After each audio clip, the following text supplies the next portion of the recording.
Sa akin, maliit. So, merong... Kala ko malaki siya. Umupo ka. Umupo ka muna kasi. Ang babae yan eh.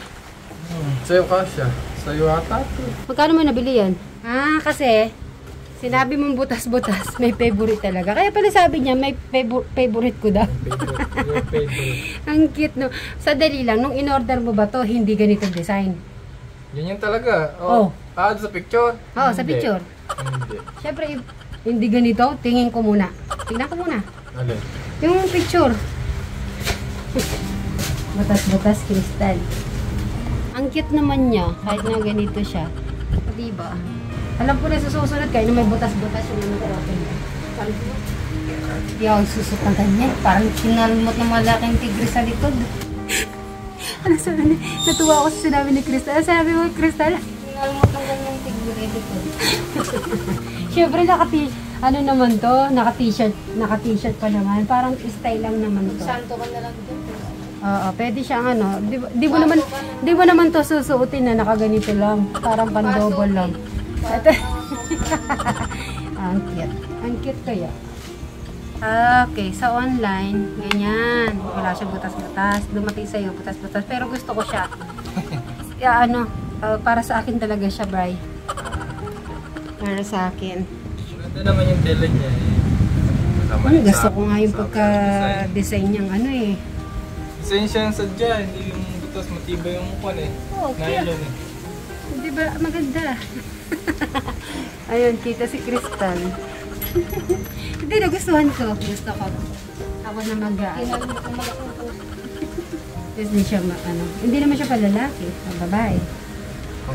Ito, lalaki yung nakapupan eh. Kaya in-order ko. Diba sa meron? Sa Unitap? Arabi doon? Mahal. Iwanan pinag lang. Yun na po. Magandang tanghali ulit. Eto na, this is it. Ngayon na po, ililipat. Yung kung nakita nyo dati, yung mga gamit ni Brian sa kitchen na yan.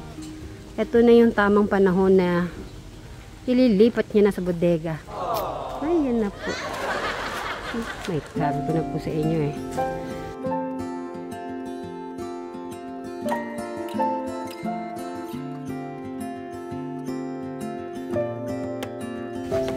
Ayusin mo lang. Yan na, pinaka-final na yan ha. So ilalagay mo na sa tamang lagayan talaga yan. Ha? Oo, hindi kahit na makabili na mamaya. Yung bike kasi bebenta na lang yan. Pwede ba mabenta yan? Kasi man i-stock mo lang yan. Hindi naman magagamit. Siyempre kasama si Sir Robin natin para sa mga hindi naman mano silang dalawa. So silang dalawa po ni Brian.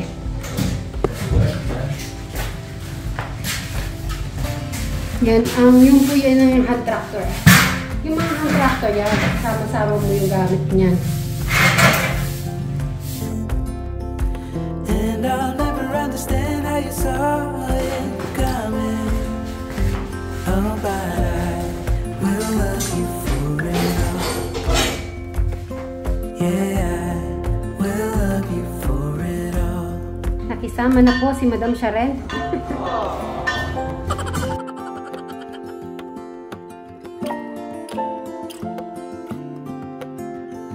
Yun na. Hand tractor.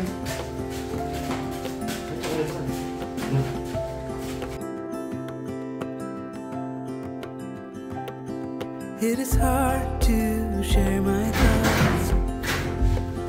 Ooh, na, na, na. It's like cutting a wound in a bleeding heart. It gets me. But I know that you need it all. Ooh, na, na, na. Just give me some time, 'cause I need to know that you're staying. When I look back, I can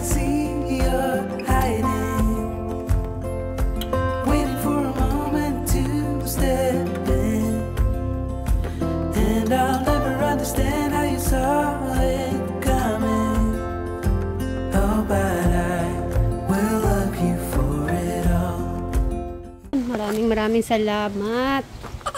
Thank you, sir, sa pagtulong. Ay, talaga. Yan ang mga kasamahan po ni Boss Chris. Pero si Boss Chris sa may appointment na po siya ng ibang bahay. So, sila yung kasamahan po ni Sir Chris. Siyempre, nagbigay din siya ng mga mababait na tao at gagawa talaga dito sa continuation na ginagawa ni Boss Chris dito sa bahay ni Chano. Ay, ayun na doon. Thank you so much. Yung mahiwagang ano niyan, yung Sir Robin kailangan maingat yan. Mahiwagang anong tawag dyan pa? Anong tawag dyan? Pasabog. Binuhat-buhat ko pa yan, Sir Robin. Ano? Oo. Ano niya yan? Gold. So, yan na po mga mga kasitmeris, katekra, makadyan, no? So, natanggalan natin yung mga gamit sa bodega ni Brian. So, nailipat na natin lahat. Kaya masipag na naman si Crystal maglinis. Ha, Crystal? Okay ka na maglinis, na? Wala na yung mga gamit ni Kuya Brian mo. Palitin ni Daspal, no? Magbibitak na. So, tinanggal muna po namin yung yung linoleum kasi nasira din yung mga... Kasi kaya nasira dahil sa mga mga metal. Magandang kulay dyan, bagay. Ikaw, pili ka. Pink? Parang Anong kulay? Sige, depende kung ano. Kasi yung white Ano bang gusto mong ilagay dito? Parang pula orange. Orange. Mix. Red, orange. Kaya bang ganun kulay? Meron siguro. Sige, check natin. So, check ko yung request ni Crystal para dito.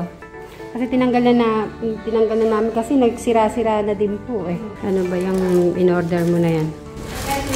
Shoes, mini shoes. Rubber shoes? Twin shoes.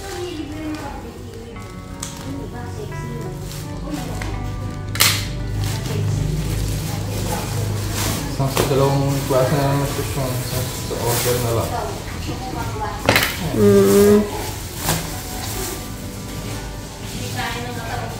Pang jogging? Sukat mo nga. Sige, sukat mo. Isukat mo na.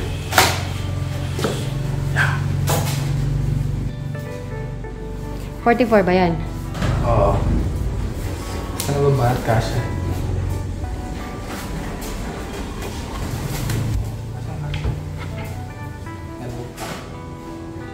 Pag ka medyas? Kasha lalo. Kasha. Isa pa rin. Malupit. Babanat siya. May isa.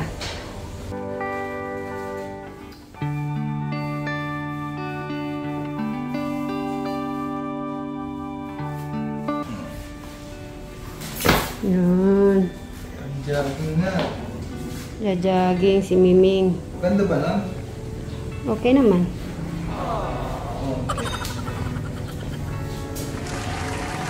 Okay. Tamba. Sige.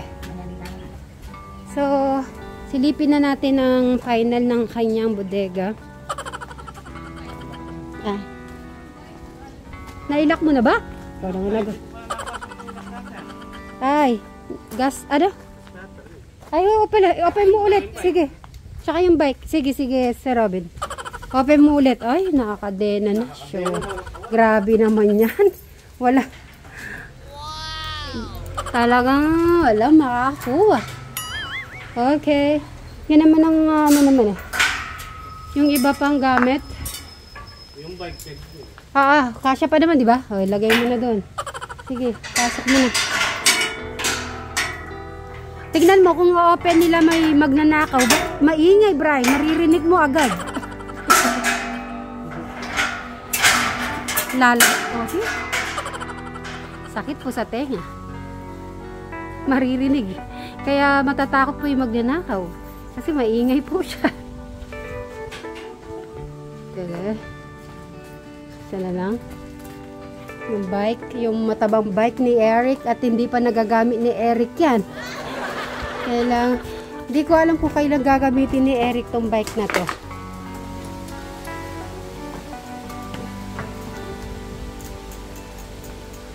Pero si Kristen nagagamit niya pero hindi pa marunong masyado. Ano pa?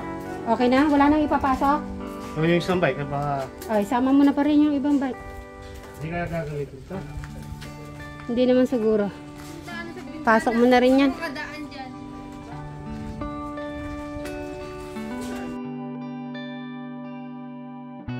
Yan naman eh. Maluwang pa pala, bro eh. Maluwang pa. Kala ko naman eh, magiging masikip. Puta kong maglalako. Ilalim. Bangko na. Bakit? Close mo. Ano yan? Tuloy-tuloy. Nataas. Ito, yan ang pinaka-terrace niya. Sarado mo na. So, to-close na po. Ayan na, naipasok na yung mga gamit ni yun. Pati yung bigas. So, ayan na po. Nag-message si Ate Takumi. Yung bang May ba, wala bang problema sa palayan mo? Hindi ka magpapalay. Wala kasi may boss mo kasi. Wala pa. Mga din pa. May June. Ayun, Ate Takumi. Kasi nag-aalala siya, baka daw may palay ka, tapos iniisip mo. Sa meaning wala pang palay nun. June pa. Ayun, June po pala. June, Ate Takumi, ang pag-start ng palay ni Brian.